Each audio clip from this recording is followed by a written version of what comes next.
ምንድናችሁ አልኳቸው ሙስሊሞች ነው ንስሐ ገብቶ ወደ ጨደር ተጨድሮ ወደ ጸበሉ ይሄዳል እነሱ ደግሞ የንስሐ መንገድ አላችሁ ያን ምን ይባል ኪታብ ይባላል በኪታባቸው ይቀጥላል ይሄ ስጋው የደነስ ስለሆነ ዝም ብላችሁ ግቡ አልኳቸው ማን ያስገባናል ንስሐ ገብታችሁ ነው ምናምን የሚል ስላለ አስተናባሪ ማለት እኔ ቀጥታ ወሰድኩና አስገባችሁ እንዲያውም መልካሙ ቢኖር አሁን መልካም ነበር መልካሙ እኒ ከሌላ እምነት የመጡ ስለሆኑ አስገባችሁ ቀጥታ አልኩት ገቡና ተጠምቀው እንቁላል ወጣለት ኮ ይገርማችኋል ሰው እንደ ዶሮ እንቁላል የሚጥልበት መተት አለ ማለት ነው ይህ ጸበል የሚጠመቀው አጠቃላይ ኢንተርናሽናል ያለም ህዝብ ነው የሚጠመቅበት ምክንያቱም አማንያንና አማንያን የሚጠመቁበት የድነት ጸበል ነው ማንን እንደነካው ሲያቃቅተው ወጣና ሮጠና ሄደ ወጥቶ ከዛ ያዙት ተብሎ መንፈስ ነው ተብሎ አዝሮ ሊያስገቡት በፍጹም መንፈስ አይደለም ምን ይከብደኛ ምናምን አለና ኋላስና ጠና ጴንጤ ነው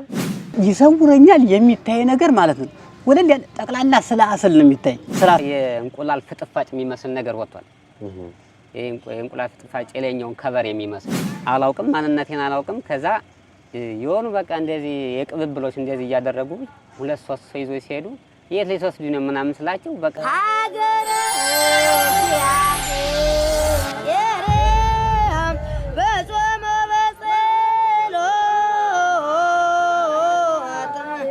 ሰላም በመላው ዓለም የምትገኙ ውድ ኦርቶዶክሳውያን እንደምን አላችሁ እንግዲህ እኛ የምንገኘው በርሜል ቅዱስ ጊዮርጊስ ላይ ነው ቦታው የናፈቃችሁ ከዛሬ 2 ዓመት በፊት የምታውቁት ኦርቶዶክሳውያን በርሜል ቅዱስ ጊዮርጊስ አሁን በዚህ ደረጃ ተቀይሮ መሰረተ ልማቶቹ እየተሰሩ ህንጻ ቤተክርስቲያኑ ፊኒሺንግ ላይ ደርሶ እንደ አጠቃላይ በርሜል ቅዱስ ጊዮርጊስ ጥሩ እንቅስቃሴ የሚታይበት ጊዜ ላይ ነው ያለነው እንግዲህ ከቦታው ቪዲዮ ማየትና መመልከት ለምትጓጉ ሁሉ ዛሬ ደግሞ ቦታው ላይ ከሚያገለግሉ ካህናት አባቶቻችን ጋር ተገኝቻለሁ የዛሬ እንግዶቼ ሁለት የቦታው ላይ የሚያገለግሉ ካህናቶች ናቸው ቄስ ፈቃደና ቄስ አሉበል ይባላሉ እነሱ በርሜል ቅዱስ ጊዮርጊስ ላይ የሚደረጉ ገቢረ ተአምራቶችንና ወደዚህ ቦታ ስትመጡ መላው ኦርቶዶክሳውያን ምን አይነት ቅድመ ዝግጅት አድርጋችሁ መምጣት እንዳለባችሁ እነሱም ደግሞ ጸበሉ ላይ የሚባለውን የሚወራውን የሚነገረውንና በትክክል የሚደረገውን ነገር ደግሞ ግልጽ አድርገው ያብራሩልናል አባቶቼ ስላገኘኋችሁ ደስ ብሎኛል ከአባታችን ቄስ ፈቃደ አበጋዝ ይባላሉ እንግዲህ በርሜል ቅዱስ ጊዮርጊስ ያው ከተመሰረተ ትንሽ አመታቶችንም ቢያስቆጥር ህዝበ ክርስቲያኑ ግን መምጣት ከጀመረ 3 እና 4 አመቱ ነው ከዛ በፊት ያው ብዙ ሰዎች በዚሁ አካባቢ ላይ የሚኖሩ እናንተን ጨምሮ በጸበሉ ስትጠቀሙበት ስትጠመቁበት ነበረ በርሜል ቅዱስ ጊዮርጊስ እስቲ እንዴት ነው እናንተ በበርሜል ጊዮርጊስ አገልግሎት እንግዲህ በቤተ መቅደሱ ከማገልገል ባሻገር በጸበሉ ያገኛችሁት ድህነት ያገኛችሁት ፈውስ ያገኛችሁት በረከት ምንድነው እስቲ አባቴ በርሜል ቅዱስ ጊዮርጊስ ተጠምቀው ያውቃሉ እስቲ ያዩትንና የሆነሎትን ነገር ይንገሩኝ ወንድማችን አላየ ተሰጠኝ ያመሰግናለሁ ያየሁትና የሰማሁትን ዝሮ ለመናገር እግዚአብሔር አንደበተ ርቱዕ አድርጎ እንዲያናገረኝ ሰላም በሀገር ውስጥና ከሀገር ውጭ የምትገኙ ውድ ኦርቶዶክሳውያን እንደምን አላችሁ የምገኘው በርሜል ቅዱስ ጊዮርጊስ ነው በስተጀርባዬ ከ47 በላይ የተለያዩ የባህር ዳር የደሴ የጎንደር የአዲስ አበባ መኪናዎች በርሜል ቅዱስ ጊዮርጊስ ነው በዚህ ሰዓት የሚገኙት ህዝበ ክርስቲያኑ ደግሞ ከካናዳ ከአውስትራሊያ ከአሜሪካ ከተለያየ ዓለም ሀገራት በርሜል ቅዱስ ጊዮርጊስ ለድህነት ተሰብስበዋል ኦርቶዶክሳውያኑ እንግዲህ መጋቢት 30 መነሻ ሚያዝያ 9 መመለሻ ታላቅ መንፈሳዊ ጉዞ ተዘጋጅቷል በ09 06787878 በ0965 454545 በመደወል ባሉን የምዝገባ ውስን ቀናቶች ቀድማችሁ እንድትመዘገቡ እነሆ ይላችኋል ኤልሻዳይ በጎ አድራጎትና መንፈሳዊ የጉዞ ማህበር ይሄንን የበረከት ቦታ መጥታችሁ ደጁን እንድትረግጡ ለዚህ ቦታ እንድትበቁ አምላከ ቅዱስ ጊዮርጊስ ይርዳችሁ መልካም ፈቃድ ይሁን ቀጣይ የምሄደው ምንድነው እንግዲህ ብዙ አመታቱን ልተውና ከዚህ ከ3 አመት ከ2015 ወዲህ ያለውን ታሪክ ብናገር ያን ብቻ በቂ ነው እላለሁ ለምን ሲባል አሁን 2015 ላይ አንድ በጣም ትልቅ ትዕይንት አይቻለሁ ያን ምንድነው ሲባል 8 አመት ካልጋ ላይ ወድቃ የነበረ ልጅ መታ በጣም አባትየው ደክሟል። ከተለያዩ ጸበሎች ወንቅሸት ሄዷል፣ አንዳሳም ሄዷል። ከብዙ ጸበሎች ሄዶ ደክሞ የመጨረሻ ግን ፈውስና ድነት የምታገኝ ከዚህ ሆኖ ይመስለኛል እንደመጣችን ወዲያውኑ አንድ ቀን እንደተጠመቀች ማለት ነው ለታምር አልጋዋን ተሸክማ በዮሐንስ ወንጌል ምዕራፍ 5 ከቁጥር 1 ጀምሮ በምታነቡበት ጊዜ የምታገኙትን ታሪክ የተደገመበት አጋጣሚ አለ በ2015 ማለት ነው። እና ያቺ ልጅ አልጋዋን ይዛ በመመለሷ አባትየው በጣም ከደስታ ላይ ደስታ ጨምሮ ደስ ብሎት ልጅቱ ድና ስትሄድ አይተናል። በተመሳሳይ ክራንቻቸውን እየጣሉ ይሄዳሉ።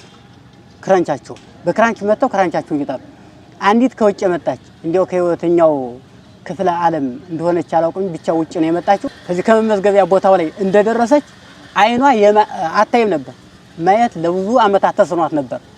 ያቺ ግን ወዲያው እንደመጣች ይገርማችኋል፣ ሳትጠመቅ ማለት ነው ሳትጠመቅ ገና ስሟ ሲመዘገብ አይኗ በራለ። በተመሳሳይ ደግሞ በመተት የገባ ቤሳና ጠጠር ነው ይወጣላ። ይህንን አይተና አንድ ደግሞ ከእስራኤል የመጣ የኔ ልጅ ነውና በአምስተኛው ቀን እየጠጣ እየተጠመቀ በአምስተኛው ቀን እንቁላል ወጣለት። ይገርማችኋል፣ ሰው እንደ ዶሮ እንቁላል የሚጥልበት መተት አለ ማለት ነው። ያንን አወጣና በስልኩ ቀርጾ ለኛም አሳይቶ ቃለ ምስክርነቱን ከወደ ምሮት ላይ ቆሞ ሰጥቶ እንዲያውም እንዳጋጣሚ በእናንተ ጉዞ ነው የመጣን ሰው በሰላም ወደ ቤት ተሸኝቷል። ይሄ ነገር አለ። እንዲያው በሰፊው ቢነገር ቢወራ ያልቅም እንጂ የሰማዕቱ የቅዱስ ጊዮርጊስ ጸጋና በረከት በተለይ ከዚህ ቦታ ላይ እንግዲህ በተለይ እና ላይ ታውቁታላችሁ የዚህንን ቦታ ጸባይ እንትኑ ሙቀቱ በጣም ሃይ ነው። ከዛም ባሻገር ግን ያንን ሙቀቱን ተቋቁሞ የመጨረሻ ደግሞ ወደ ክረምት አካባቢ ደግሞ በጣም ደግሞ ቅዝቃዜ ይመጣል። በክረምት ቅዝቃዜው በበጋ ደግሞ ሙቀቱን እየተቋቋሙ ከዚህ ግን ለብዙ አመታት የኖሩ አባቶቻችን አሉ። ያንንም ደግሞ አሁን በታሪክ መዛግብት ተመዝግቧል። በሌላ ቀን እናንብላችኋለን ማለት ነው። እኔ እንዲያው በዚህ መጋበዜ በጣም ደስ ብሎኛል። ወንድሞቻችን አላየና ዳዊት ብዙ ሰው እናንተ ምክንያት ድህን ሆናችሁ እንዲያው በጣም ባላገንንባችሁ ምክንያት ድህን ሆናችሁ ይሄን ሰው እያመጣችሁ በረከቱን ጸጋውን እየተፈወሰ የሚሄደውን ሰው ማምላክን እውነቱን ለመናገር ለእናንተ በላይ በሰማይ ብዙ መዝገብ ያስቀምጣችኋል የሚል እንትን ያለ ማለትም ዝግቡ መዝገበ ዘበሰማያት ዝግቡ መዝገበ ዘበምድር ያለውን በምድር ሳይሆን በሰማይ ፈውስን ብር እኮ ማንም ይሰጣል፣ ጤና ግን ማንም አይሰጥም። ጤና ደግሞ የሚገኝ ከዚህ ቦታ ነው። ጤና ለማግኘት የሚናፍቁትን ሰዎች እያመጣችሁ ከዚህ በተለይ ብር የሌላቸውን ሰዎች ብራችሁን የራሳችሁን ብር የማህበሩን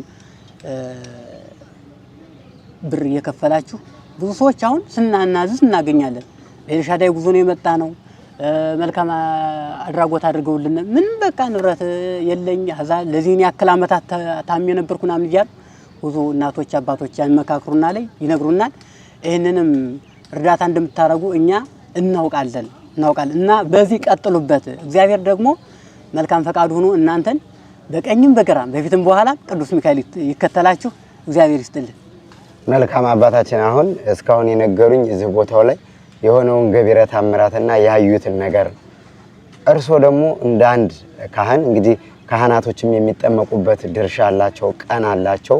ካህናቶች ሁሉ ተሰብስበው ባንድ እንደሚጠመቁ እናውቃለን፣ እናያለን። እርሶስ ሲጠመቁ ጸበሉን እንዴት አዩት? ምን ያክል ጊዜ ተጠምቀው ያውቃሉ? ምንስ በእርሶ ላይ የተከናወነ ገቢረ ተአምራት አለ?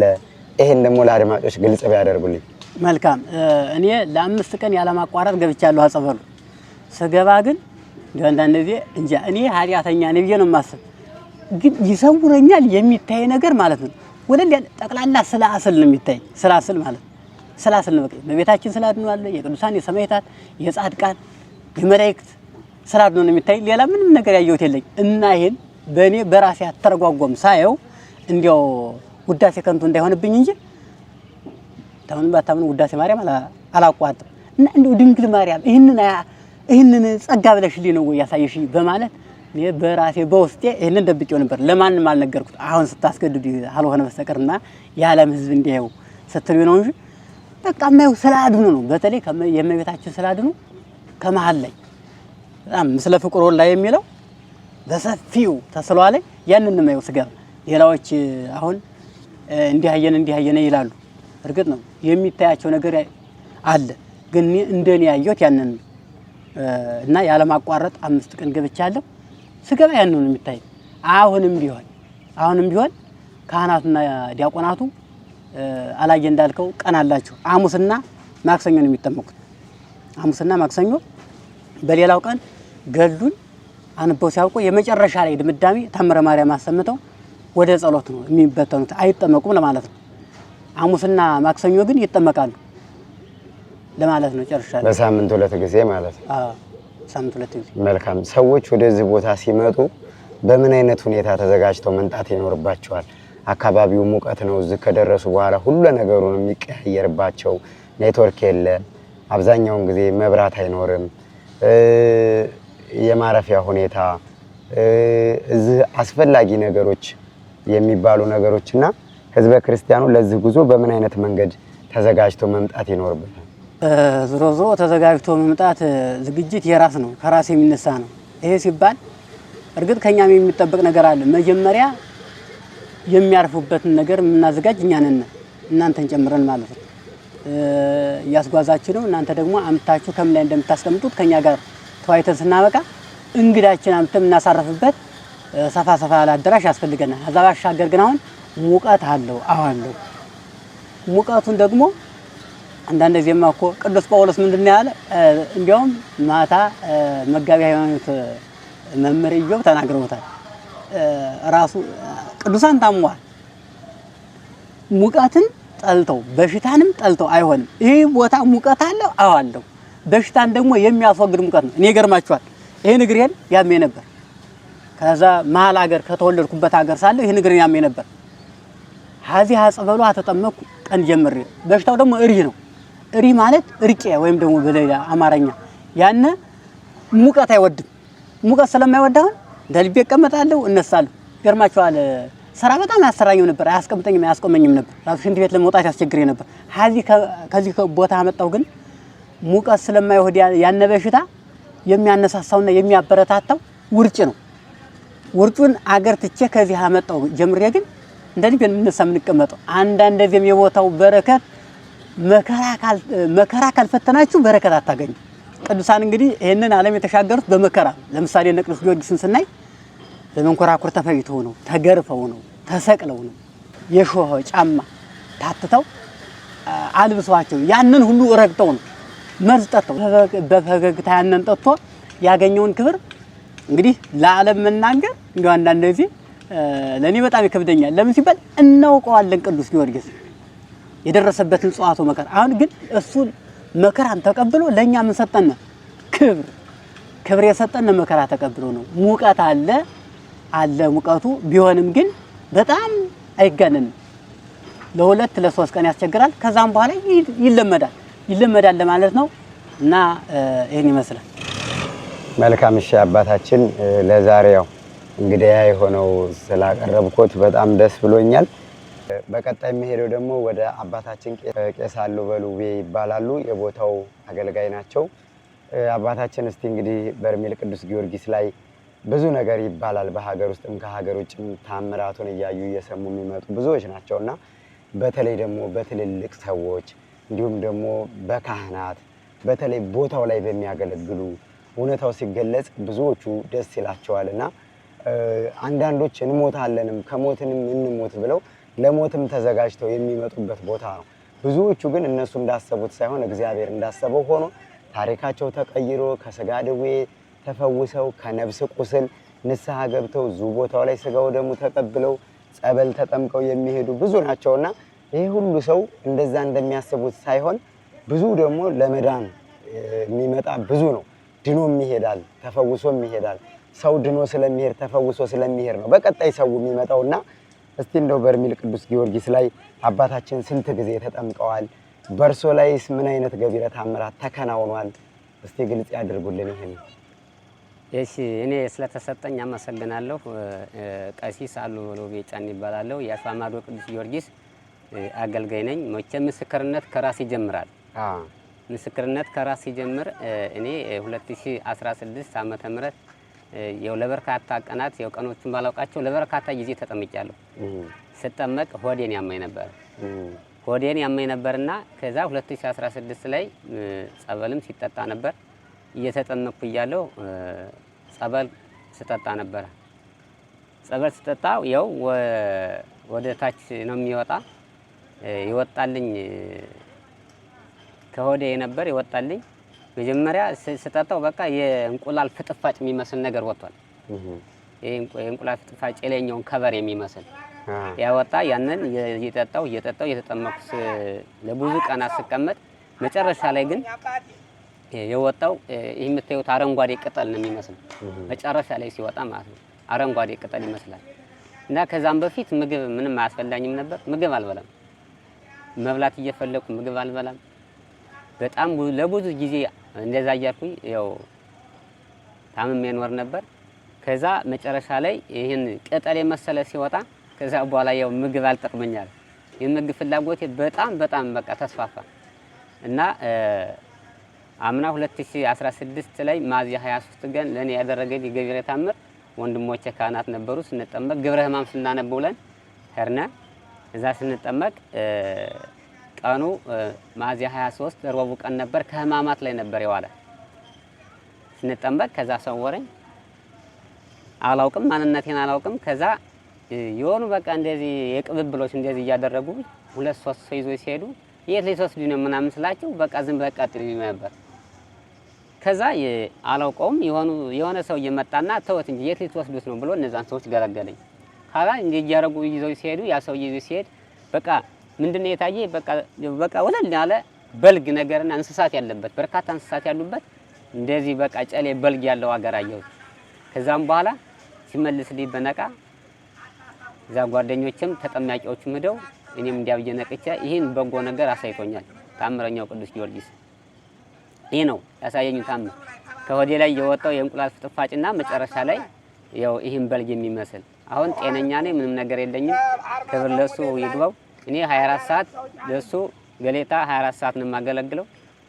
ይሄን አድርጎልኛል። ከዛ ባሻገር ለቤተሰቦቼ አሁን በዚህ በዘንድሮ በ2017 ወር ውስጥ ነው የሚስቴት ትንሽ እህት ከማዕከላዊ ጎንደር ምስራቅ ወለሳ ወረዳ ልዩ ቀበሌ አይባስካ ጊዮርጊስ ይባላል መጣ። አሁን ማዚዋለች እየተጠመቀች ነው እና ሕክምናም ብዙ ጊዜ ሄዳ ለፍታለች። ብዙ ገንዘብ ማጥፍታለች ከአዲስ አበባ ድረስ። ከዛ መጨረሻ ላይ በቃ ትንጣ ከዚህ ብዬ ቤተሰቦቼን ደውዬ ላኳት። አሁን እኮ ወደ ወራ አካባቢ ሆኗታል። ሰውነቷ እንደዚህ በቃ ዝም ብሎ ይነፋፈር ነበር። ፊቷ በቃ ይነፍራል ይላል። እየተጠመቀች እምነቱን ትቀባለች፣ እየተጠመቀች እምነቱን ትቀባለች። ቄስ ፍቃድ አበጋዝ በነገራችን ላይ ያውቋታል ልጇን እና ይሄን ለኔም ለራሴም ለቤተሰቦቼም በአካል አይቻለሁ። ይሄን ገቢረ ተአምር ማለት ነው። ድንቅ በጎ ስራ አድርጎልኛል ሰማይቱ። አዛ ባሻገር የኔ ልጅ ከአዲስ አበባ የምትኖር ክራንች ይዛ መጣ ነበር። ወለተ ማርያም ትባላለች። አዲስ አበባ በሁለት ክራንች ነው የመጣች። ስትመጣ ልጅቱን ቄስ አለቤ በዛብህ ያውቃታ ላይ ሳምንት እንደቆየችው በእናንተ ማህበር ጉዞ ነበር የመጣችው። ከዛ ቆይታ ወደ ወር በላይ ቆይታ ነው ሄደች። እዛም በላይ ነው ቆየች እና በማን መጣች ስላት በእነ አላየ በኤልሳዳይ ማህበር ጉዞ ነው የመጣው አለች። ከዛ በሁለት ክራንች ነበር የመጣች። ሁለት ህፃኖች አብረዋት ነበሩ። የሁለት ህፃን እናት ናት። ሁሉም ወንዶች ናቸው። እስከምትጠመቅ እናታቸው ከዚህን ሙቀት ተቋቁመው እነዛ ህፃናቶች አብረው ከእናታቸው ጋር ቆይተዋል። በሳምንት እንደቆየች አንዱን ክራንች ጣለችው። እንዲያው ቄስ አለቤ ከዚህ ቃለ ምስክር ቢኖር ለኔም ትልቅ ደስታዬ ነበር። እሷ ልጅቱን በደንብ ያውቃታል። ከዛ በአንዱ ክራንች እየሄደች ብዙ ጊዜ ቆየች። ኋላ ኖርማሊ አንደኛውን ክራንች ጣለችው። ዘንድሮ ነው ይሄ። ሁለቱንም ጣለችው። መቆም ቻለች። መጨረሻ ላይ አባለችኝ። አቤት አልኳት። ይሄን ክራንች እንዴት ላድርገው አለችኝ። ሊተር ስትል ማለት ነው። ከወር በላይ ነው የቆየች። ይዤው ልሄድን ሀዚ ጥየው ልሄድ አለችኝ። ጥለሽው ሂጅ አልኳት። ይሄ ክራንቹ ዋጋ እንትን ጥቁር አንበሳ ላይ ነው የሚገዛ መስሎኛል። ውድ ነው ዋጋው መሰል። ሊያዘውስ ወይ እንዴት ላደርገው ስትለኝ አይ ጥለሹ ብትሄጂ ተመረጥ ይሆናል። ይሄ ቃለ ምስክር ነው። አንወር ይዋዚው ይቀመጣል ፏት ከዛ ከዕቃ ቤቷ አሁን ይገኛል። ጥላውን ሄደች። ከዚህ ከአውደ ምሕረት መስጫ ዕቃ ቤት አለ ሁለቱ ክራንች እና ይሄ ነው ይሄን ይመስላል። አዛ ባሻገር አንዲት ልጅ ደግሞ በጣም እስከ ጥቁር አንበሳ ድረስ ሕክምና ሄዳ ተስፋታ ትግስት ትባላለች። ስልክ ቁጥሯን ሰጣችኋለሁ። በአካል መጠየቅ ትችላላችሁ። ተስፋታ በቃ ምንም እያለቀሰች ከዚህ መጣይ እሷ ወደ 3-4 ወር ተቀምጣለች። እንግዲህ እሷ የምን ፌል አድርጎ ነው የሚባል እንኮላሊት ፌል አድርጎ ተስፋ ቆርጣ ነበር እሷ። አሁን እሷ ከ3-4 ወር በላይ ተቀምጣ አሁንም በድጋሚ ልመጣ ነው በኤልሻዳይ ማህበር ጉዞ ልመጣ ነው እያለች ነው። እንደዋወላለን። እሷ ኖርማሊ በቃ ተስፋ ቆርጣ እንዲህ ብዬ ተፈውሼ ድኜ እሄዳለሁ አልመሰላትም ነበር ለሷ። ምክንያቱም በህክምናው ተስፋ ቆርጣ ነበር። ስለዚህ እሷ አሁን ኖርማሊ ደህና ጤናዋን አግኝታ ነው ያለችው። ልጇም አሁን በእናንተ ማህበር ጉዞ ልትመጣለች። ስልኳን ሰጣችኋለሁ። በአካል ከኔ ይበልጥ እናንተ ብትጠይቋት ለሷ ያደረገላትን ሰማይቱ በደንብ አርጋ አብራርታ ትነግራችኋለች። በአካልም ሆነ በስልክ እና ይሄን ይመስላል ያደረገልን ሰማይቱ ከኔ ጀምሮ እስከ አበነፍስ ልጆች ድረስ ያው ምርጥ የሆነ በጎ ነገር አድርጎልናል። ይህ ጸበል የሚጠመቀው አጠቃላይ ኢንተርናሽናል ያለም ህዝብ ነው የሚጠመቅበት። ምክንያቱም አማንያንና አማንያን የሚጠመቁበት የድነት ጸበል ነው። ማንንም አይለይም። ከዚህ ጨርሳለሁ። ስለተሰጠኝ አመሰግናለሁ። መልካም አባታችን፣ እንደው እንደ አንድ አባት እንደ አንድ አገልጋይ ይሄ ጸበል በዚህ ቦታ በመሆኑ ይሄ ሁሉ ህዝብ ይሄን ሁሉ ሀገር አቋርጦ እዚህ በመምጣቱ አይደለም ኢትዮጵያ ውስጥ ከአዲስ አበባ ከተለያዩ ክልል ከተሞች አይደለም ሰው የሚመጣው ከዓለም ህዝብ ነው። እንደገለጹት ኢንተርናሽናል ነው የበርሜል ቅዱስ ጊዮርጊስ ታዋቂነቱና ምንድን ነው የሚሰማችሁ? እስቲ አሁን እንደው ካህናቱ አንደጋ ቁጭ ብላችሁ ዲያቆናቱ እንደው አንዳንድ አገልግሎት ሲኖር ይሄ ከአገልግሎት በኋላ ደጀ ሰላም ላይ በተለያየ ማህበራዊ ኑሮ እንደው ስትገናኙ እንደው ይሄ ጸበል እዚህ በመፍለቁ ምን አይነት ስሜት ነው የሚሰማችሁ? እንዴት ነው የምታወሩት? መልካም እኛውን ይህ ጸበል ከዚህ ፈልቆና ከዚህ ገቢረ ተአምሩን በማሳየቱ ለኛ በጣም ከማንም በላይ ደስተኛ ነን። ምክንያቱም ይህ ሀገር የሚታወቀው ከ1997 ወዲህ ነው። ከዛም በፊት ያው በረሃ ነው ጫካ ነው አይታወቅም። እና ይሄ ቤተክርስቲያን እኛ ወደ ኋላ ብንመጣም የነበሩ አባቶች አሉ ሲነግሩን ይህ ቤተክርስቲያን በጣም በቃ ከዚህ ካለው አጥቢያ ቤተክርስቲያን ያው እንግዲህ ሰውም የለውም በዝቅተኛ ነው የሚታየው። በዝቅተኛ ሰውም የለውም። ራሱ 50 እና 60 እንደው እስከ 70 ቢሞሉ እንጂ ማህበረሰቦቹ ምንም ሰው የለም። አውደ ምሕረት ላይ ሲቀመጡ በጣም አሳፋሪ ነበር። ምክንያቱም ሰው ከሌለ ሰውን ደብር የሚያደርገው ሰው ነው። ሰው ከሌለ ያው እንግዲህ ታውቁታላችሁ። ለእናንተ ለቀባሪ ማርዳት ነው። ሰውን ሰው የሚያደርገው ሰው ነው። ደብርን ደብር የሚያደርገው ሰው ነው። እና ለኛ ማንም እንደው እንኳን አዚህ የዓለም ህዝብ መጥቶ ተፈውሶና ስንት ቃለ ምስክር ሰጥቶ ሲሄድ በጣም ከማንም በላይ ደስተኛ እንሆናለን። አንድ ድል ነው ይሄ ሁሉ መኪና መጥቶ ከዚህ ሁሉ ህዝብ ከዚህ ላይ ምሕረት አግኝቶ መሄዱ ለኛ ትልቅ ደስታችን ነው። በያለንበት ሁሉ በቃ 24 ሰዓት ደስተኛ ነን እኛ። መልካም እንግዲህ ሁለታችሁንም ከልብ አድርጌ አመሰግናለሁ ስለሰጣችሁኝ ማብራሪያ። ያያችሁትን ያይዛችሁ አጠር ባለ መንገድ የገለጻችሁት። የመጨረሻ ግን ቦታው ላይ መጥተው የማያውቁ ተጠምቀው የማያውቁ አገልጋዮች ጭምር ስለ በርሜል ቅዱስ ጊዮርጊስ እዚህ መጥተው የሚጠመቁ ምእመናን ያዩትን ነገር በሚዲያም በሚያውቁትም ሰው በመስሪያ ቤትም በጎረቤትም ይናገራሉና አረ ምታት ነው አስማት ነው እንደዚህ ነው ቦታው ላይ የሚደረገው አገልግሎት የሚታየው የሚገኘው ድህነት እንዳለ ሆኖ ሰዎች በሌላ መንገድ ተርጉመው ይናገራሉና እንደው ለዚህስ እንደ አንድ አባት ምን አይነት መልእክት ያስተላልፋሉ? እነዛ እግዚአብሔር ልቦና ሲሰጣቸው ይመጣሉ። ቅዱስ ጊዮርጊስ ተቸግሮ ወደ እነሱ አይሄድም፣ እነሱ ተቸግረው ወደ እሱ ይመጣሉ። ግን በዛ መሃል የሚሰናከል ለመሄድ ያሰበ ሰው ጉዞውን ይሰርዝና ይቀራል፣ ይፈራል፣ ይጠራጠራል። እና እንደው በዚህስ አጋጣሚ ይህን ሚዲያ ለሚከታተሉ የመንፈስ ልጆችዎት የመንፈስ ቅዱስ ልጆችዎት ምን አይነት መልእክት ማስተላለፍ ይፈልጋሉ? እንግዲህ እውነት ነው መቼም ማየት ማመን ነው። ሰው መቼም ከሺህ ጦረኛ አንድ ወረኛ ይፈታል ይላሉ አባቶቻችን በአባባል። መቼም መቶ ማየት ማመን ነው። ይሄ ይገላል፣ እግዚአብሔር ያድናል እንጂ አይገልም። ይሄ ሰይጣናዊ ስራ ነው።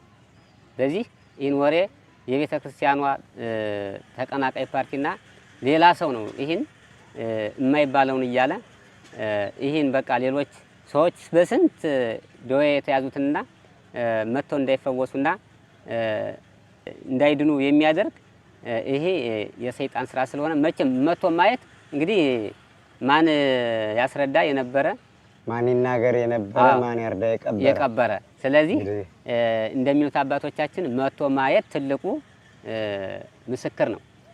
መቼም ከዛ ሆኖ ይገላል ይፈልጣል ከማለት መጥቶ በዚህ ሚዲያ የምትከታተሉ ሁሉ መታችሁ በተግባር ማየት በመተት ነው በአስማት ነው ይባላል፣ እኛም እንሰማለን። ግን በእውነት መጥቶ ከዚህ መቼም ከወሬ መጥቶ ማየት እና ተጠምቆ ድኖ መሄድ ያስፈልጋል።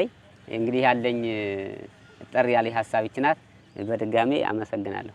እንግዲህ አባታችን ደግሞ የቀረ መልእክት ካሉት እስቲ የመጨረሻ እድል ልስጡትና ፕሮግራማችንን እንጨርሳለን። አንዳንድ ጊዜ ጸበሉ ይገላል እያሉ የሚያወሩ ወረኞች አሉ። አንድን ያየሁትን አጋጣሚ ልንገራችሁ።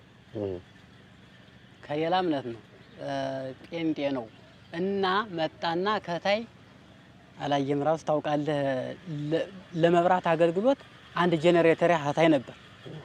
ያንን ጄኔሬተር አየና መጀመሪያ እንደገባ ታሰረ። ታስሮ ጸበሉ መውጣት ሲጀምር ማሰሪያውን ይፈታዋል ለካ። ትንሽዬ እንደነካው ሲያቃቅተው ወጣና ሮጠና ሄደ ወጥቶ። ከዛ ያዙት ተብሎ መንፈስ ነው ተብሎ አዝሮ ሊያስገቡት በፍጹም መንፈስ አይደለም ምን ይከብደኛ ምናምን አለና ኋላ ስናጠና ጴንጤ ነው። ወጥቶ ግን የተናገረውን አባባል በጣም በሰይጣን አፍ መቼ የሚነገረው ስለማይጠፋችሁ ማለት ነው። አንደኛ ጸበሉ በጄኔሬተር ነው የሚወጣ አለ። ውሸት። እንግዲህ 150 ሜትር ወርዶ ሲያበቃ የሚያመጣ ጄኔሬተር እንዴት አይነት ነው? ይሄ ሁላችሁ ጥያቄ ነው። ሁለተኛ ደግሞ ምታት ነው። መቼም ሰይጣን በአንድም በሌላም ነገር ውሸቱ ያልቅበትም። ያንን ጄኔሬተር ወዲያውኑ እኛ ነቅለን እናንተ ሌላ መልካም አድራጎት አድርጋችሁ ያመጣችሁት ማህበረሰብ መብራት ይዞልን መጣ። በሶላር የሚሰራ ማለት ነው። በዛውን እስካሁን እየተጠቀመን ያለ ያን ጄኔሬተሩ ለሌላ አገልግሎት እየሰጠን ያለ። ምክንያቱም ለመብራት ነበር እንጂ ለጸበሉ አይደለም ያን ጄኔሬተር የነበረው። ይሄ እንደተላለፈ እናውቃለን፣ ሁላችሁም ታውቃላችሁ። ይሄ ውሸት ነው። አንዱ ይሄ ነው። ሌላው አሁን ይገላል የሚሉ ሰዎች አሉ። የመጨረሻ ላይ ተጠቅቶ የመጣ ሰው ነው ኳዚ እየሞተ ያለ። የመጨረሻ ደግሞ እግዚአብሔርን ደጅ ሲጠና ቆይቶ ደግሞ መጥቶ የሚፈወስ ሰው አለ። ሞትም እኮ አንዳንድ ጊዜ እረፍት ነው። እረፍት አይደለ? ሞቶም ለጻድቃን እረፍቶም እኮ ይላል። የመጨረሻ ላይ የሚያርፉ ሰዎች እኮ መጨረሻ የመገላገል አጋጣሚ መጥቶ ነው የሚያርፉ እንጂ ባለ ጤና ሆኖ መጥቶ የሞተብን ሰው አንድም የለም ከዚህ ቦታ። ይሄ ነው። ሌላው ይሄ ጸበል ዓለም አቀፍ ነው። ዓለም አቀፍ ነው። ይሄ አማኝና አማኛን ይጠመቃሉ። ከወሎ የመጡ ሁለት ሙስሊሞች ያነጋገሩ እንግዲህ አንድ ሰው መጀመሪያ እንደመጣ የሚጠይቅ ህጉን ነው። ህጉን ጠየቁኝ። ምንድናችሁ አልኳቸው። ሙስሊሞች ነው። መልካም ክርስቲያን ንስሐ ነው የሚገባው። በአንቀጸ ንስሐ በተጻፈው መሰረት ካህናት ቁጭ ብለን ንስሐ እንሰጣለን። ንስሐ ገብቶ ወደ ጨደር ተጨድሮ ወደ ጸበሉ ይሄዳል። እነሱ ደግሞ የንስሐ መንገድ አላችሁ። ያን ምን ይባል? ኪታብ ይባላል። በኪታባቸው የሚቀጡ ከፍለን እናውቀዋለን ብሏል ቅዱስ ጳውሎስ። የእነሱም ቢሆን ጎን በጎን እናጠናዋለን ብዬ እናንተ እኔ ንስሐ እንዳልሰጣችሁ ከሌላ እምነት ናችሁ፣ ማለትም ሙስሊሞች ናችሁ። ስለዚህ በኪታባችሁ ትቀጣላችሁ። አሁን ይሄ የስጋዊ ድነት ስለሆነ የነፍሱን እናንተና እምነታችሁ ያውቃል። ይሄ የሥጋዊ ድነት ስለሆነ ዝም ብላችሁ ግቡ አልኳቸው። ማን ያስገባናል? ንስሐ ገብታችሁ ነው ምናምን የሚል ስላለ አስተናባሪ ማለት እኔ ቀጥታ ወሰድኩና አስገባኋቸው። እንዲያውም መልካሙ ቢኖር አሁን መልካም ነበር። መልካሙ እኒህ ከሌላ እምነት የመጡ ስለሆኑ አስገባቸው ቀጥታ አልኩት። ገቡና ተጠምቀው ወጡ። ሰንብተዋል እየተጠመቁ። ይገርማችኋል፣ በጣም ደስ የሚል ዜና ነው የምነግራችሁ። የመጨረሻ ተጠምቀው ነው የሄዱ ሀገራቸው። ቄደር ተጠምቀው ማለት ነው። ቄደር ጭራሽ ጥምቀት ተጠምቀው በኋላ አንዲቱ የቄስ ጀጃው ልጅ ናተኝ ሆና ሄደችው በንስሐ አባት ማለት ነው። እንደገና ንስሐ ገብተው ተጠምቀው ሀገራቸውን ክርስቲያን ሆኖ ነው የሄዱ። እንገላችኋለን እናቃጥላችኋለን የሚል አለ በእነሱ አባባል። እያመነም ቢሆን አምኖም ቢሆን በሰይፍ በለው እንኳን ያላመነው ያንን ራሱ ሳይፈሩ እንደ ሰማይቱ እንግዲህ የሚመጣውን መከራ እንችላለን ብለው ተጠምቀው ሲሄዱ እኔ ይሄንን አይቻለሁ። ሀዛ ከሌላ እምነት አሁንም በተመሳሳይ ጸጋ ቅባት የሚባለውን የምታውቁታላችሁ። አብዛኛውን ጊዜ አሁን በጎጃም ክፍለ ሀገር ነው ያለ። 5 የኔ ልጅ አስጠምቂያለሁ 5። ይሄም ደግሞ ምናልባት እምነቱ አንድ ይመስላል ለሚያየው ማለት ለሚመለከተው ትምህርቱ አንድ ነው። ቅስና የሚቀበሉት ደግሞ አንድ ነው። ጳጳስ ማላቸው፣ ቄስ ማላቸው፣ ዲያቆን ማላቸው ቅባቶች ማለት ነው። የመጨረሻ የሚያለያየን አንድ ትንሽዬ ምስጢር አለች። ማን ይግባባባት ማለት ጥምቀትም ይጠምቃሉ። ለዚህ ሊቀ ሊቃውንት ዕዝራን ደውዬ ጠየቅኳቸው። ይጠመቃሉ ወይስ አይጠመቁም ብዬ ሳነጋግራቸው እነሱ ክህነት በሌለው እነሱ አሁን የእነሱ ቄስና ዲያቆን ወይም ጳጳስ ክህነት አለን ብለው ያስባሉ። ግን በእደ እግዚአብሔር የተሻረ ነው። የሚቀበሉት ከኛው ሊቀ ጳጳስ ነው። ቢሆንም ግን ሄዶ የሚያፈርሱበት ስልት ስላለ ክህነቱ ተሽሮ አይደል አባታችን ሲያስረዱ እና በኦርቶዶክስ ካህን ተጠምቀው አዝረው ክርስትናን ኦርቶዶክስን ለብሰው ክርስቶስን ለብሰው መሄድ አለባቸው ነው ነገር። በዛ መሰረት 5ቱ ተጠምቀው እንዲያውም መዋጮ አዋተን ለክርስትናቸው ማለት ነው 7000 ብር ከአውደ ምሕረቱ ላይ አውጥተን ክርስትናቸውን በደንብ አድርገን ደግሰን 5ቱን ቤተሰባሞች አስጠምቀን ልከናል። በተመሳሳይ አሁን ዘንድሮ ቄስ አልበል ባለፈው ታውቃለህ ከሌላ እምነት የመጣሁ ብላ አነጋገረችን። በመጨረሻ በሌላ ቀን አንዳንድ ጊዜ ጸሎት ሃይማኖት የተደገመ አዕማደ ምስጢር እየተነገረ 3 ዓመት ይቆይ ከሌላ እምነት የመጣ ይላል። ግን አንዳንድ ጊዜ የማይሰነብቱን ሰዎች ደግሞ እኛ ለምሳሌ ከኢያሪኮ ወደ ጋዛ በሚወርደው ፍኖት ሐናንያ የሚባለው ደቀ መዝሙር ያጠመቀውን የመጀመሪያ ጊዜ የኢትዮጵያውን ጃንደረባ ታውቁታላችሁ። ያንን ወዲያው ነው አይደል? ስለማን ነው የሚናገር? ይሄ ነብይ ለራሱ ነው ወይስ ስለ ሌላ ሰው ነው ሲለው ስለ ራሱ አይደለም ስላንተም አይደለም እንደ በግ ሊታረድ መጣ የተባለው የፋሲካው በግ ክርስቶስ ነው ብሎ ምስጢሩን ከነገረ በኋላ ሐዋሲ ደርሱ ምንድነው ያለው? ዋይው መጠመቅ ማን ይከለክለኛል? እመን እንጂ ማንም አይከለክልም ብሎ ወዲያው እንዳጠመቀ ያንን ስሌት ውስጥ በማስገባት ያችን እንጂ አጥምቀን አውደ ምሕረቱ ላይ አውጥተን በደንብ አድርገን አስተዋውቀን የተናገርንበት አጋጣሚ አለ። አንዳንድ ሰዎች በተሳሳተ አባባል አሁን ወደ ኋላ የመጡትን እናንተ እኮ ከሙስሊሞች ናችሁ ብለው የሚያሳሱ ሰዎች አሉ። አይባልም። አንድ ነገር ልንገራችሁና እጨርሳለሁ። እንግዲህ ክርስትና አሐቲ ናት፣ ቤተ ክርስቲያንም አሐቲ ናት። ለምን ሲባል ጸሎተ ሃይማኖት አንድምታ ላይ ታገኙታላችሁ። በ80 ቀን በ80 ዓመት፣ በ40 ቀን በ40 ዓመት፣ በ100 ቀን በዛም ቢጠመቅ ክርስትና አንዲት ጊዜ ትሰጣለች። በ40 ቀን የሚወርድለት ለሕፃኑ የሚወርደው መንፈስ ቅዱስ በ40 ዓመቱም ይወርድለታል። ግን ሲወርድ ማንም አያየው። ያን ጸጋ መንፈስ ቅዱስ ደግሞ በውስጡ ያድራል። ክርስቲያን ሆኖ ኦርቶዶክስ ሆኖ ፍጻሜውን ያሳምርለታል።